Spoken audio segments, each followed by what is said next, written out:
1952వ ప్రాంతంలో ఎన్టీఆర్ ఒక పేరొందిన నటితో ప్రేమలో పడ్డారు. ఆమె ఆకర్షణకు లోనయ్యారు. రాయలసీమ కరువు బాధితుల సహాయార్థం విరాళాలు సేకరణకు ఎన్టీఆర్ తో కలిసి ఆమె పర్యటించిన సమయంలో వారిద్దరి మధ్యనున్న అనుబంధం బహిర్గతమైంది. విషయం తెలిసిన చక్రపాణి గారు రంగంలోకి దిగారు.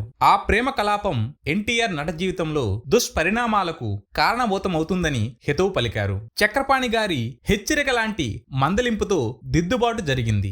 ఆ సంబంధానికి ఎన్టీఆర్ స్వస్తి చెప్పారు. 1960లో సన్నగా, పొడువుగా, అందంగా, చురుగ్గా ఉండే కుమారి అనే నటి ఉండేది. కుమారి ఆమె అసలు పేరు కాదు. అప్పటికే ఆమె వయసు 30 ఏళ్లు దాటింది. 1952లో వచ్చిన పిచ్చి పుల్లయ్యలో ప్రధాన పాత్రలు పోషించారు. ఇద్దరూ కలిసి 25 సినిమాల్లో హీరో హీరోయిన్లుగా నటించారు. తెరపై వారిద్దరి మధ్య ప్రేమ సన్నివేశాలు అత్యద్భుతంగా రక్తి కట్టేవి. తెరపై సాన్నిహిత్యమే వారి మధ్య నిజ జీవితంలోనూ ప్రేమకు దారితీసింది. ఆ బంధం తెలిసి ఆయన భార్య బసవరామ తారకం మనోవేదనకు లోనయ్యారు. కుమారితో కలిసి జీవించడానికి తన భర్త సిద్ధంగా ఉన్నారని గుర్తించిన ఆమె క్షోభపడ్డారు. కానీ ఆయన్ని సంకెళ్లు వేసి ఆపగలిగే శక్తి ఆమెకు లేదు.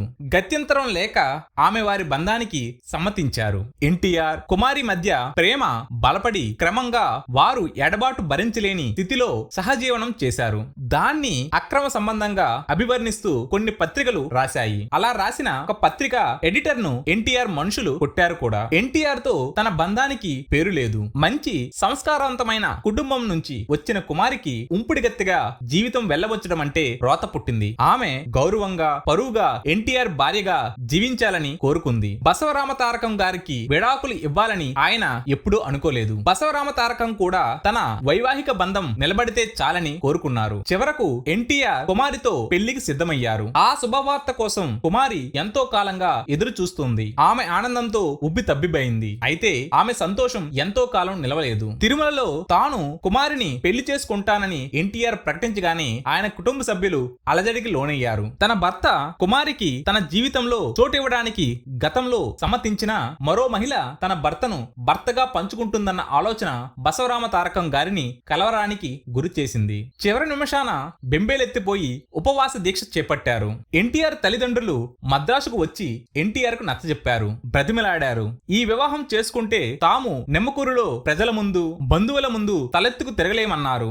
ఇవేవి ఎన్టీఆర్ ని మార్చలేకపోయాయి. చివరి ప్రయత్నంగా నిర్ణయం మార్చుకోకపోతే వారి సంధ్యా సమయాన అవమాన భారంతో బ్రతికే కంటే ఆత్మహత్యే మర్యాదాస్పదమని తల్లిదండ్రులు బెదిరించారు. అయినా ఎన్టీఆర్ వెనక్కు తగ్గలేదు. చివరకు ఎన్టీఆర్ నిర్ణయాన్ని ఆయన సోదరుడు త్రివిక్రమరావు కూడా తప్పుబట్టారు. మీరు ఒంటరి వ్యక్తి కారు, ఒక పెద్ద కుటుంబానికి యజమానులు. మీ అభిమానులకు మీరు దేవుడు. చిత్ర పరిశ్రమ మీపై ఆధారపడి ఉంది. మీ ఈ నిర్ణయం కుటుంబంలోనూ, అభిమానుల్లోనూ, పరిశ్రమలోనూ మీకు గౌరవం లేకుండా చేస్తుందని నాకు భయంగా ఉంది. ఒక్కసారి పునరాలోచించండి అని అన్నారు. సొంత తమ్ముడి కళ్ళల్లో తనపై గౌరవం తగ్గుతున్న విషయం గమనించారు ఎన్టీఆర్. తన తమ్ముడే తనను మందలిస్తున్నాడన్న ఊహను ఎన్టీఆర్ భరించలేకపోయారు.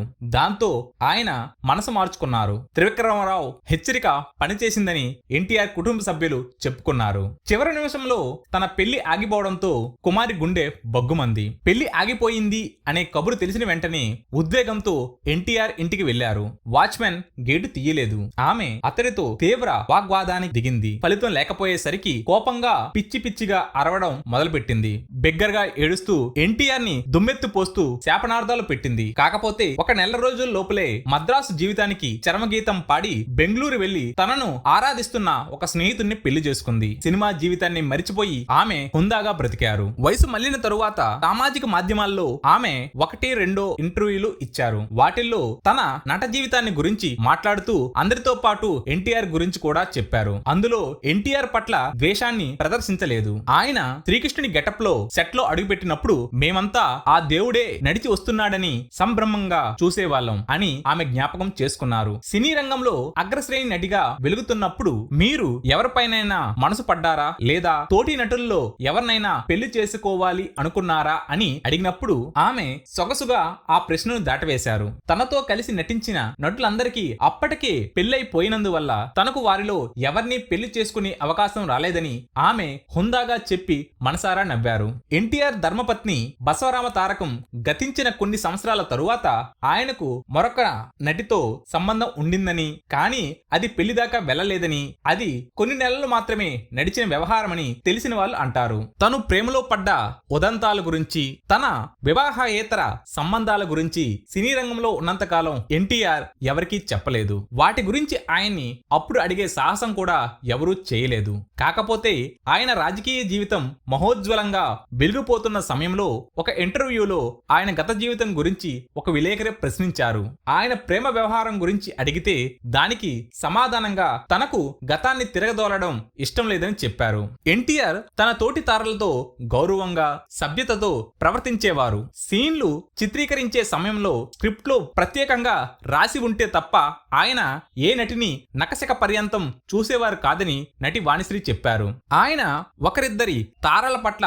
ఆకర్షితులయ్యారన్నది నిజం, కానీ వ్యసనపరుడు కాదు. ఆయన భార్య అభిప్రాయం కూడా అదే. ఆమెది సంతృప్తితో కూడిన జీవితం. వారి వైవాహిక జీవితం చిన్న చిన్న ఆటుపోట్లను తట్టుకుని కడదాకా సంతృప్తికరంగా సాగింది.